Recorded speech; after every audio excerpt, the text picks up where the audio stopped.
All right. Okay, good afternoon everyone, and welcome to St George's Park for this media conference to confirm the England squad for the forthcoming UEFA Nations League fixtures between Greece and Finland. As ever, we can limit it to 3 questions per person during the first round, and if we have the time, we'll come back to you at the end if you do have follow-up questions. Tim from Sky, do you want to get us underway? Hi Lee. How's it going? You okay? Can we start with the return of Cole Palmer, Phil Foden and Jude Bellingham, all available to you in this camp?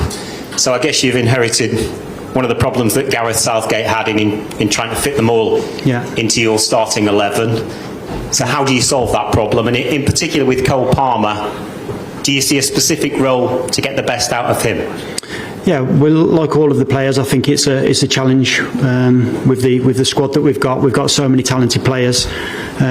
Always look at finding the right balance. Who complements who in terms of the way that we play. I try not to get too caught up in positions and too positional. Whereas it's more the attributes and the way that we can potentially attack the opposition. So, like you say, all 3 are excellent players, as are the rest of the squad. Dominic Solanke called into the squad for the first time since 2017. He's been close to previous squads, so why is now the right time to call him up, and what do you expect to get from him? Yeah, I mean, I'm not too sure about previous squads because this is only the second one that I would have picked. Dom's a player that I'm fully aware of, having worked with him in the past. Dom was really close to being in the last squad. Obviously, he got injured just before selection. A player that's done so well at Bournemouth, and now he's taken that form into Spurs. He's got a lot of really good attributes that I really like, as well as being a really nice person. He's extremely talented, and it's good that we've got him.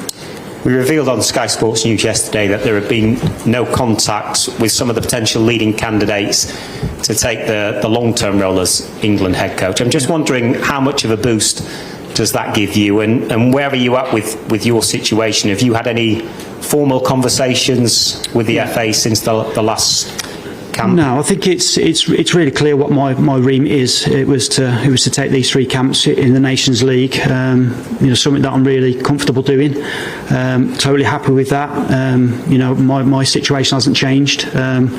Like I say, I'm really looking forward to this camp now. It was a real challenge picking the squad. The players that we've had to leave out. We've got some really talented players, so that's a big enough challenge without worrying about candidates and the rest of it. But I'm fully aware of my situation and comfortable with it.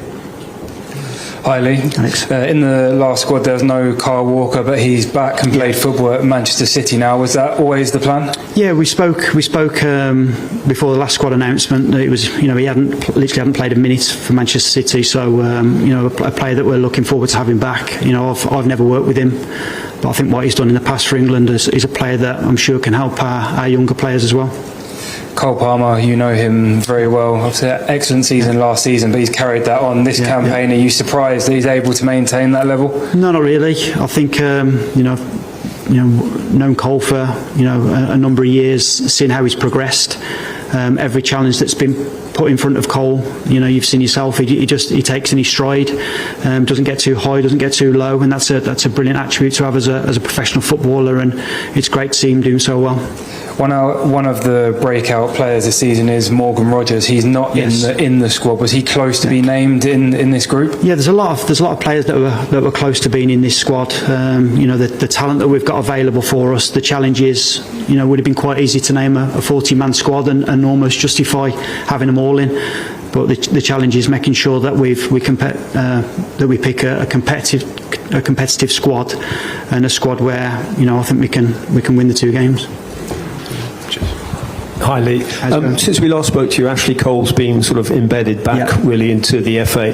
Did you have a role in that? And obviously he's very much Team Carsley from what we saw with the under-21s. Yeah, so Ashley's role under the 21s was a full-time role, but obviously he was working at Everton at the time and Birmingham, so he was able to dual role.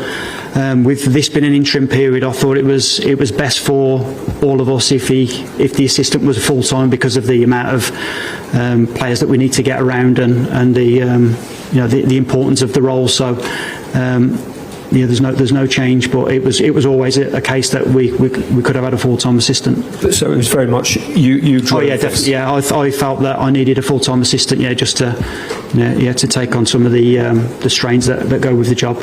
And how have you found the job going around to games? And what's the reaction of the fans been to you? Yeah, it's been really positive. It's been. People seem to be very complimentary about the team. I understand that it's early days. I think. Anywhere that I've been, it's very it's very positive. Obviously, the difference would be that everyone's got an opinion on the England team, and why you're putting so and so in, or why you're leaving so and so out, and which is interesting, because generally when you play for a club or manage a team, people are worried about that team, whereas with England, everyone's got an opinion on it, which is it's good. People are desperate for the team to win and do well, and the ultimate goal is to win a major trophy. But yeah, the reactions that I've had have been really positive, been good. Okay, I don't think there's any other hands. Oh, go to Jonathan here. No Eberici as a squad, is he injured, or is it just a tactical selection? Yeah, it was just a chance that the players that have been left out was more of a chance of me having a look at other players. Nothing that they've done, definitely not anything to do with form. It's just a case of using this period of the next two camps to experiment a little bit, look at other players. I think the players that have been left out have all got a case to be in the squad, but I thought it was important that we've seen the benefit of the last squad of it being fresh and it feeling fresh, a lot of energy in it. Not that them players didn't bring that, but I thought that it was important that it's not just a copy and a paste. It's I want them to feel like they've earned their place in the squad, and spoken to all of the players that aren't involved and have had good conversations with them. Ultimately, people want to know where they stand, and is long term. I've made it totally clear to all of the players that this is a short term decision from myself. I've got this camp and the next camp, so just to keep playing as well as they can at their clubs. We've watched so much football the last 3 or 4 weeks, whatever it is, since the last game. Seen every single touch that the players have had in terms of the players that we've picked or left out. So we feel really well informed with the squad that we've selected. Okay, we go back to Tim and Alex here. You got follow-ups? Yeah. Just more specifically, I know you touched on it there, Harry Maguire. Yeah. Not in the squad. Yeah. How did he react to that, and is he one that you still see in your long-term plans? Yeah, definitely. Yeah, Harry's a player that I've worked with in the past. He was very positive in the conversation that we had. Really wary about having them kind of conversations and them going on too long, because obviously he's got a game tonight. So it was a case of talking to him about what my decision was. Obviously, we've got some really good centre backs that I'm keen to see play, and I'm wary about bringing players away that that are really experienced that potentially aren't going to play much. So. But Harry's still got a really important part to play in this not only this squad but the up and coming campaign.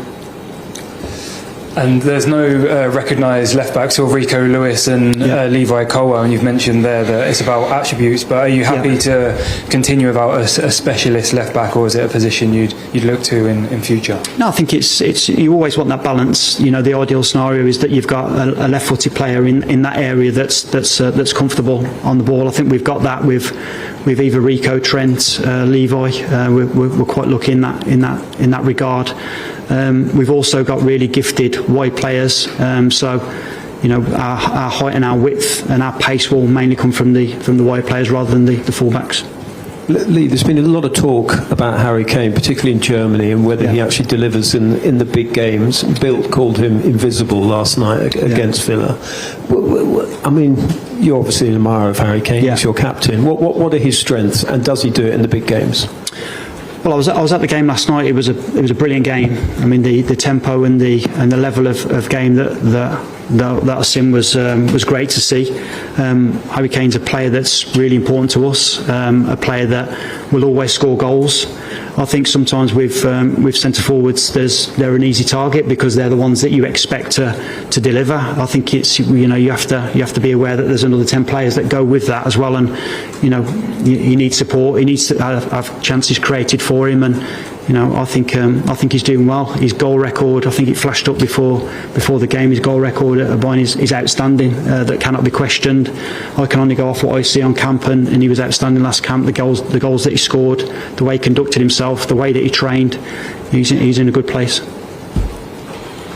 Okay, anything further? Okay, we'll end it there. Thanks for your time. Thank you.